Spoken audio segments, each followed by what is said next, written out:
45 teams to go on my road to predict all 131 teams this college football offseason. Continuing with the Sun Belt, moving on to Georgia Southern. Again, was not a very impressive football team a season ago, but they're bringing in a new head man. It's a name that you might be familiar with. The old coach at USC, Clay Helton, is coming in to be the head man for the Eagles this year. But this is definitely a Georgia Southern team that needs a lot of work. So can Clay Helton come in this year and maybe push Georgia Southern all the way into the postseason? Or is it going to take a couple years for Clay Helton to settle into this program and for Georgia Southern to really get the motor going? What's up, Tailgaters? My name is Tailgate Nate, and welcome to my channel. I'm predicting all 131 teams this college football offseason, which means I'm doing your favorite team. And if I haven't done your favorite team already, or hey, maybe I have and you just want to see more from me, hit the subscribe button down below and ring the bell so you know when the team you might be interested in, or hey, maybe even your favorite team gets uploaded. And for fans of the Georgia Southern Eagles out there, you guys are going to know this team a lot more than I do. So if you feel like I missed something, you want to add something, anything of the sort, leave it in the comment section down below, and I'll be happy to read what you guys have to say. So let's talk about Georgia Southern in 2022. This is my 10th ranked team in the Sun Belt Conference coming into the 2022 college football season. And, again, like I said earlier, this just was not a very impressive football team a season ago. They were 3-9 overall. They were 2-6 in conference, and the stats were not great on either side of the ball for this team either. Only 340 yards per game with around 20 points per game. That's offensively and defensively. Allowed 442 yards per game and allowed almost 31.5 points per game. So this is definitely a team in Georgia Southern that has got some work to do. They definitely need some guys to step up on this team. But hey, they made one key move already, and that was the coaching change. Yeah, bringing in Clay Helton to be that new head coach for the Georgia Southern Eagles. Of course, the former head man at USC never lived up to the expectations there, so he moved down to the Group of Five, Georgia Southern program that is looking to turn some things around. And, well, they're losing lots of talent this year, I can assure you of that. Justin Tomlin and Cam Ransom were the two leading passers last year, and both of them are gone. Now, it was not a great year for either of them. No one really stood out in the quarterback position for Georgia Southern last year. In fact, they had 5 guys throw at least one pass a season ago, and they had 3 guys who threw at least 30. So Justin Tomlin had 977 yards, 2 touchdowns to 9 interceptions last season. Yikes, not good there. 494 yards, 3 touchdowns, no interceptions for Cam Ransom, so a little bit better production from him. And then, so you lose both of those guys. And again, this is a Georgia Southern team that only threw 275 passes last year, only averaged 147 yards passing per game, so was not necessarily a passing offense. They were more of a rushing attack, but you lose your leading rushing threat from a season ago. Logan Wright is gone, 150 attempts, 793 yards with 8 touchdowns a season ago. You lose that production, as well as Dexter Carter at the wide receiver position. Only had 1 catch for 10 yards a season ago, but production still lost nonetheless. On the defensive line, C.J. Wright and A.J. Watkins, a couple guys that will be leaving there. C.J. Wright, 5 sacks a season ago. You'll be losing his production there for sure. A.J. Watkins, 9 tackles, 2 sacks a season ago. So there's some slight production being gone there as well.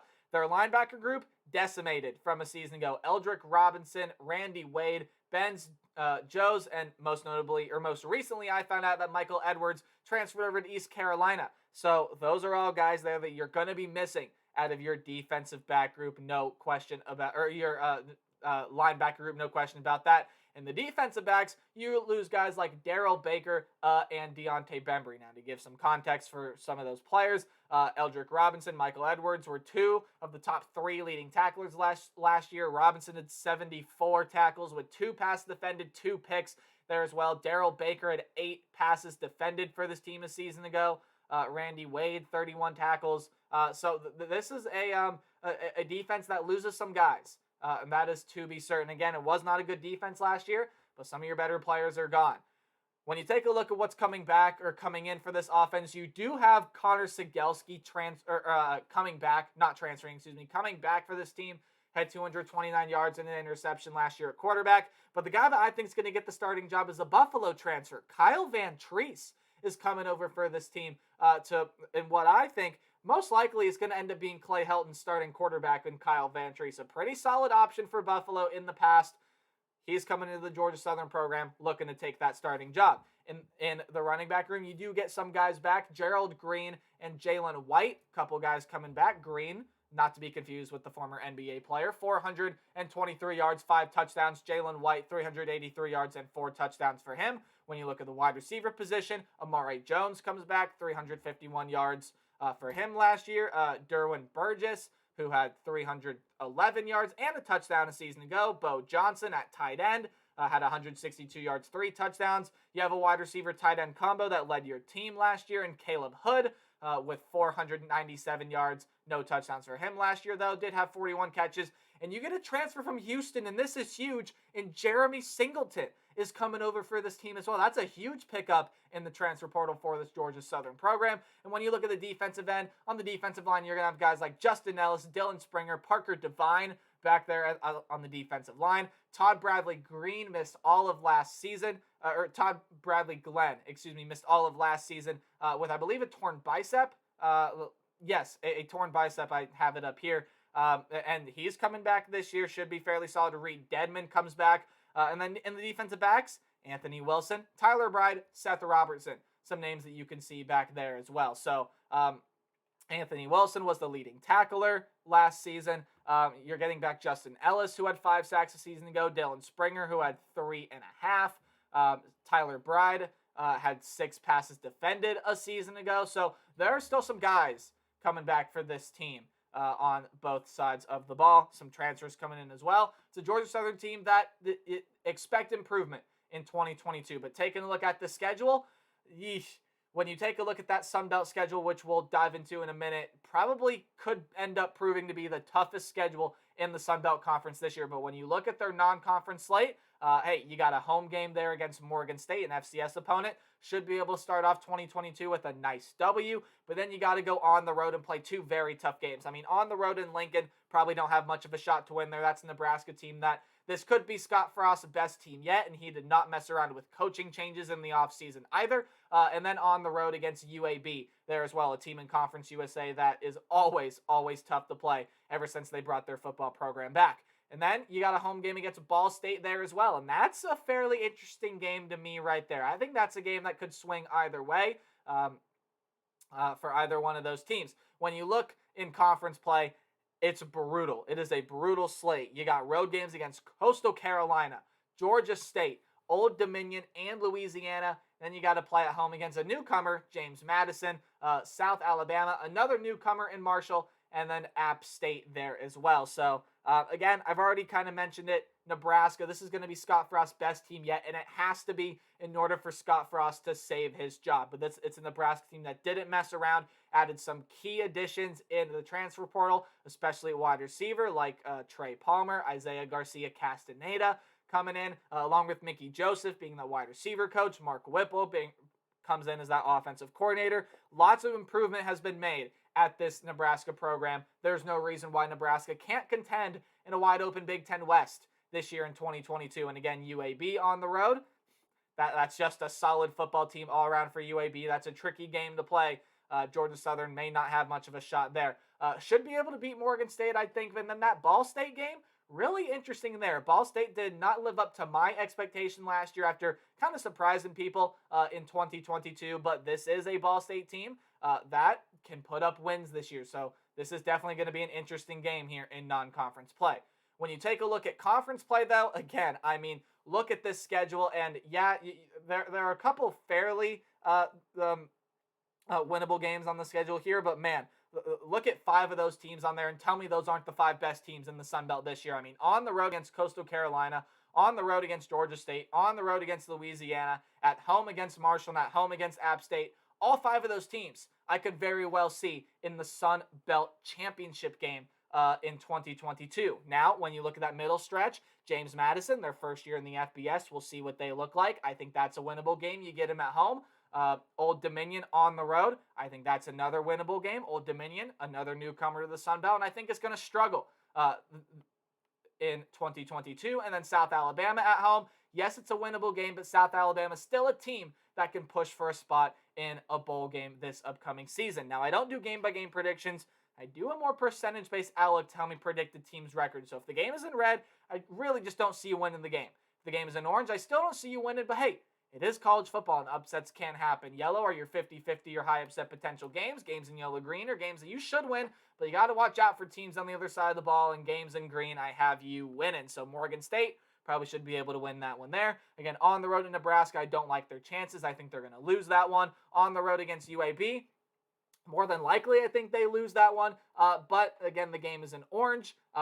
It's not a guarantee loss on the schedule by any means. I mean, again, I think they're going to have a really tough time when they go play in Lincoln. But going on the road to play UAB, there's some opportunity to pull off a slight upset there in my mind. But UAB, I think, is just going to be a really solid football team again in 2022. Ball State, again, that game is a toss-up for me. That's a very interesting one. And a game that's not going to be on pretty much anyone's radar unless you're a fan of either one of those teams.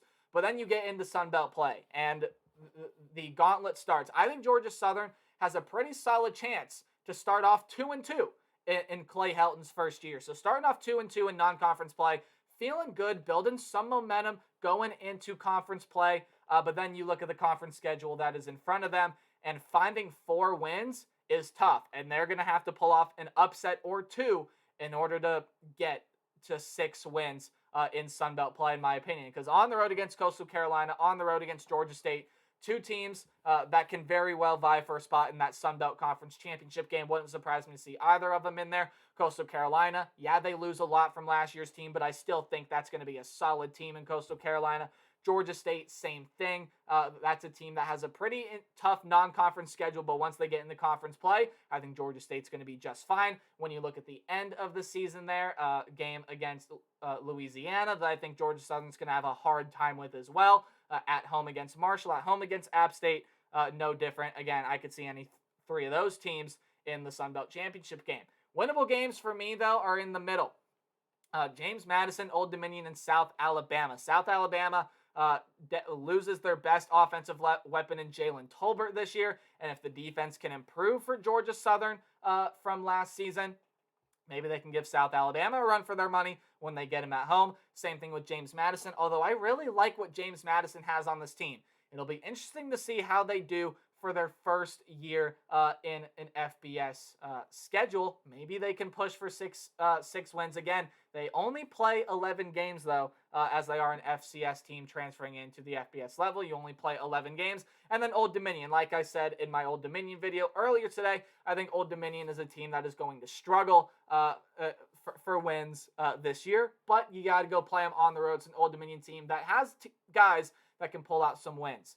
Georgia Southern, I do think, takes a step in the right direction. I think they improved from their win total last year, but they're going to need a couple years in order to really get things going at this Georgia Southern program. I mean, it's a tough Sun Belt schedule coupled with a couple of really hard out-of-conference games. It's a Georgia Southern team that I do expect improvement from this year than from a year ago, but I think a bowl game this year, while I think it's their absolute ceiling, might be stretching a little bit. I don't know if it's quite in the cards yet for Clay Helton in 2022. But there you go. Georgia Southern improves a little bit to 4-8 in my opinion.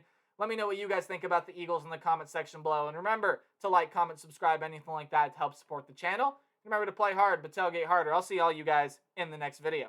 Goodbye.